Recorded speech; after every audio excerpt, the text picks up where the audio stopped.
Bueno, vamos a estudiar también el caso de Jack el Destripador. Es un caso súper conocido en la casuística del crimen.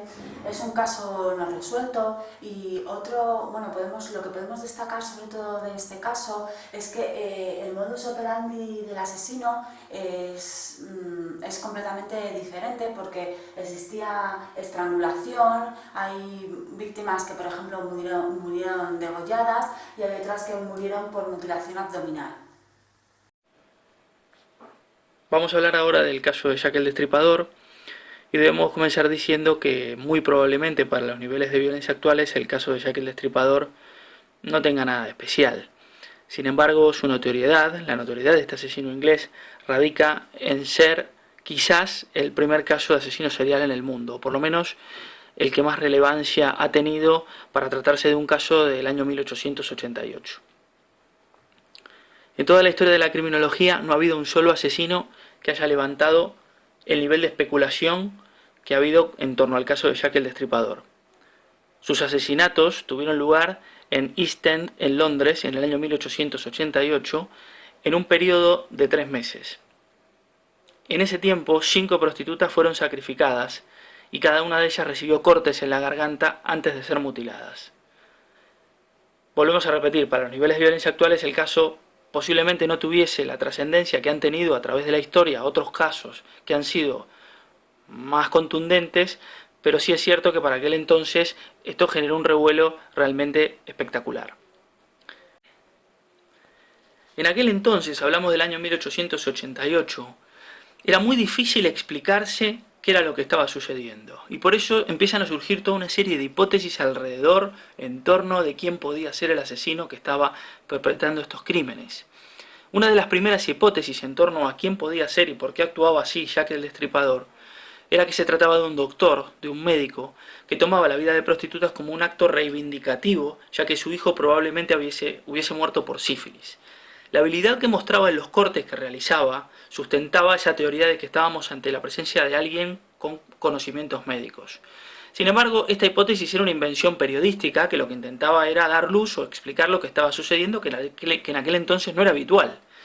Estas habilidades quirúrgicas, independientemente de que se trataba de una hipótesis, nunca fueron discutidas y nunca estuvieron en entredicho. De hecho, la comunidad médica siempre coincidió en que muy probablemente fuese acertada. Jack el Destripador asesinaba a prostitutas y lo hacía con un corte en la garganta de izquierda a derecha y luego procedía a mutilar los cuerpos. En aquella época los médicos estuvieron de acuerdo en que esas mutilaciones exigían conocimientos de anatomía humana y además en que el elemento utilizado, que el criminal utilizaba una especie de bisturí. Debemos saber que hablamos de un asesino en serie, muy probablemente el primero de la historia, o por lo menos del que tengamos mínimamente documentado en la historia, que ha generado un revuelo y especulaciones a través del tiempo y que ha tenido cosas que lo han identificado y lo han hecho muy notorio. Y hablamos no solamente de que haya sido el primer caso de un asesino en serie en el mundo, sino de que se trata de un homicida solitario que mató a 5 mujeres para satisfacer necesidades sexuales y de que nunca fue capturado. Jack el Destripador fue muy probablemente un viserófilo. Un viserófilo es una persona, en este caso un asesino, que muestra una conducta fetichista hacia las entrañas. Más aún si tenemos en cuenta que, en este caso, el asesino removió el útero de una de las víctimas y el riñón de otra de las víctimas. Se produjo una situación que es que se envió un paquete a un ciudadano prominente de la zona en la que Jack el Destripador perpetraba sus crímenes. Como decíamos, un paquete en el que acompañaba una nota que decía: le envío la mitad de un riñón que tomé de una mujer. La otra porción la cociné y me la comí. Los restos de este riñón pudo determinarse que se trataban de restos de un riñón humano. Sin embargo, y por la época de la que estamos hablando, aún no existían técnicas de identificación por ADN, por lo cual nunca se supo si este órgano pertenecía a una de las víctimas o a otra persona. Apareció también otro mensaje extraño, fue después del doble asesinato que se cometió el 30 de septiembre, que podemos ver en el victimario, y es un mensaje que apareció en un edificio cercano al escenario del crimen. Este mensaje decía: los judíos no deben ser culpados de nada. Este mensaje fue presuntamente escrito por Jack el Destripador después de ese crimen, y por órdenes del comisionado de la policía fue lavado, fue retirado, por lo que fue imposible sacar más conclusiones en ese momento. Sin embargo, nunca existieron ni las huellas suficientes ni testigos que pudieran conducir a la identificación y detención de Jack el Destripador en aquel momento. La falta de indicios hacía que la investigación avanzase muy lentamente. Todo el mundo relacionaba las muertes entre sí y a pesar de que la policía mantenía el más estricto de los silencios, la prensa no dejaba de alimentar este rumor que circulaba por las calles. Esto servía para aumentar la cólera y el miedo en el vecindario. Desde Scotland Yard se llegó a ofrecer una recompensa para quien aportase algún dato válido sobre la identidad de Jack el Destripador. Pero a raíz de esto lo único que consiguieron fue que los vecinos aprovechasen sus diferencias y se denunciasen entre sí. De esta manera se detenían simplemente a falsos culpables, excéntricos o alcohólicos que aseguraban ser el descuartizador de prostitutas. Aunque a partir de las numerosas investigaciones y por el hecho de que todos carecían de habilidades médicas como para realizar los crímenes de la manera en la que sabemos que se realizaban, no tardaban en recuperar su libertad y en ser descartados.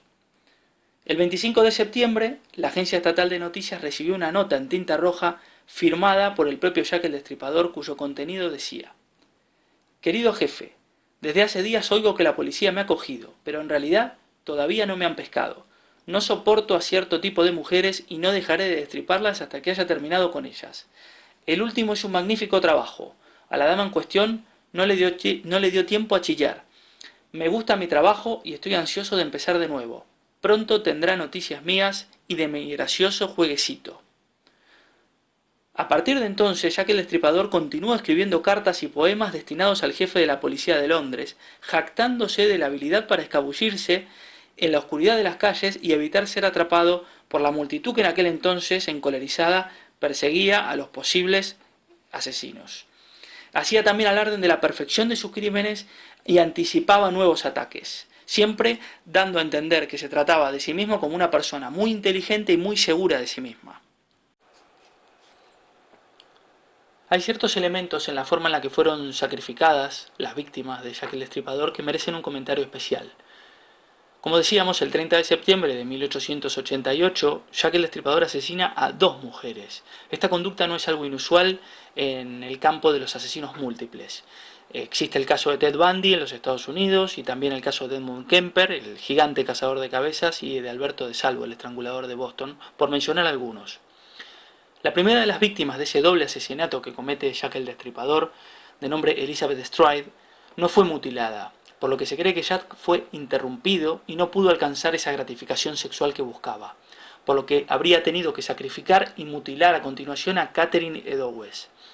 El segundo aspecto que despierta intriga es que Mary Kelly, la última víctima de Jack el Destripador, fue asesinada a intramuros. Los asesinos seriales a menudo tienden a cambiar parte de su modus operandi. Por ejemplo, el lugar donde sacrifican a su víctima, o el tipo de persona que eligen para asesinar.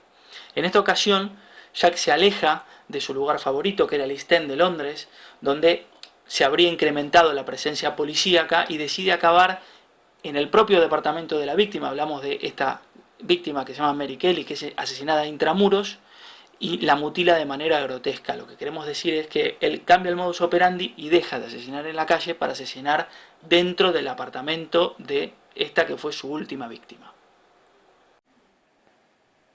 Para nosotros es realmente interesante tener en cuenta la opinión de quien es considerada la máxima autoridad en materia de asesinos múltiples, y hablamos de Robert Ressler. Robert Ressler es precisamente quien acuñó en los años 60 el término asesino serial. Fue precisamente Robert Ressler quien visitó algunos de los lugares donde Jack el Destripador había perpetrado sus asesinatos en aquel año 1888. Las conclusiones de Robert Ressler con respecto a esta visita son las siguientes. Dice Robert Ressler: «Basado en el recorrido que llevé a cabo, estoy convencido de que la policía ha buscado entre los sospechosos equivocados. Al concentrar sus esfuerzos en personajes de las clases altas como doctores, figuras políticas e incluso personalidades de la realeza, el tipo de víctimas, los lugares que frecuentaba Jack el Destripador y las circunstancias de los asesinatos, todo eso y más, apuntan a que el predador era de la misma clase social de las prostitutas. Si el asesino hubiera pertenecido a las clases altas, su presencia en el área hubiera sido bien recordada y señalada por los vecinos». Dice también Robert Ressler: «Para mí también resulta muy claro que el Destripador era un asesino desorganizado, que estaba mentalmente dañado y se enfermaba cada vez más con cada víctima. La escala de violencia, el desmembramiento y el desorden general de las escenas de los crímenes son evidencias de lo anterior. La satisfacción sexual de Jack el Destripador derivaba de salpicar la sangre de las víctimas. Hay incluso abundancia de signos evidentes de que los crímenes fueron sexuales, desde el corte del útero de algunas de sus víctimas hasta abrir con una cuchilla la cavidad corporal a partir de los genitales. En su última víctima, Jack el Destripador no solo removió el útero, sino que cortó oídos y nariz y colocó estos en los senos mutilados de la mujer, además de que con su navaja dibujó una sonrisa en el rostro de esta víctima de apellido Edowes. Si el asesino ya estaba mentalmente dañado y se iba dañando más progresivamente, es probable que se deslizara a mayores profundidades hasta llegar a un grado de locura que le impidiera cometer más crímenes, y que le hubiera conducido al suicidio o al resguardo en una institución para enfermos mentales. El suicidio o el confinamiento perpetuo podrían explicar por qué Jack el Destripador nunca fue aprehendido, concluye Robert Ressler. Bueno, ahora vamos a ver y a estudiar el caso de Remedios Sánchez Sánchez. Hemos cogido este caso en primer lugar, bueno, pues porque es una mujer, para que veáis que el patrón que existe de los asesinos, pues para que veáis que también hay mujeres. En este caso, esta mujer mató a 4 personas y se le imputó el intento de asesinato de otras 5, por lo tanto estaríamos hablando de una asesina en serie. Además, bueno, hubo profesionales, psiquiatras que la observaron y no tenía ningún trastorno mental, por lo tanto podríamos decir que es una psicópata. Ella tenía un patrón victimal bastante marcado, eran ancianas, en torno a los 70 años, y normalmente ella tenía también un patrón a la hora de matarlas, que era la asfixia. Vamos a tratar ahora el caso de Remedios Sánchez. Esta asesina en serie de origen gallego ha sido procesada por 3 asesinatos consumados, otros 5 en grado de tentativa y 7 robos cometidos en Barcelona contra mujeres de edad avanzada que vivían solas y de las que previamente se ganaba su confianza. Según el relato del juez, esta asesina en serie estranguló mortalmente a Josefa Cervantes, de 83 años, con el tapete de ganchillo de su vivienda, y después le robó las joyas y el dinero. Estos hechos tuvieron lugar el 10 de junio del año 2006. Días después, el día 28 de junio de ese mismo año, Remedios Sánchez empleó una toalla para estrangular a Adelaida Guerenzani, de 96 años, a la que también le robó 1.200 euros y un juego de pendientes. Finalmente, entre el 2 y el 3 de julio, mató de la misma manera a María Saúl, de 76 años, en cuyo domicilio volvió a sustraer joyas.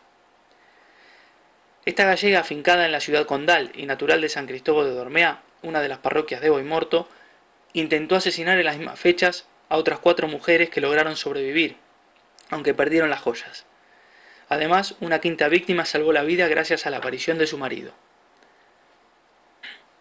El informe pericial psiquiátrico sobre la salud mental de Remedios Sánchez determinó que la asesina en serie gallega no presenta signos de enfermedad mental activa y que su personalidad está libre de patología, lo que significa que no padece ningún trastorno mental y que no existen indicios de que los haya sufrido anteriormente.